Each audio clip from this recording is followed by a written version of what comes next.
ఏలీ కాలంలో ఫిలిష్తీయులు జొరబడగలిగారు, కానీ సమూయేలు కాలంలో జొరబడలేకపోయారు. బైబిల్లో రాయబడిన మాట, సరిహద్దులలోనికి రాక ఆగిపోయారు. ఎందుకు రాలేకపోయారో తెలుసా? ఆ దినాలు ఎవరి దినాలట? సమూయేలు ఉండిన దినాలు. సమూయేలు ఎవరు? బలమైన ప్రార్థనాత్మ కలిగినటువంటి వాడు. చూడండి, ఒక్కడి ప్రార్థన దేశానికి కంచెగా మారిపోయింది. దేశానికి కంచెగా మారిపోయింది.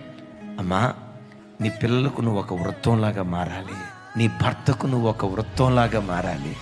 నీ పిల్లలు అనాలి, మా అమ్మ బ్రతుకున్న దినాల్లో, మా నాన్న బ్రతుకున్న దినాల్లో దుష్టుడు మా ఇంటిలో అడుగు పెట్టలేకపోయాడు, వాడు మమ్మల్ని ముట్టలేకపోయాడు. ఎందుకయ్యా?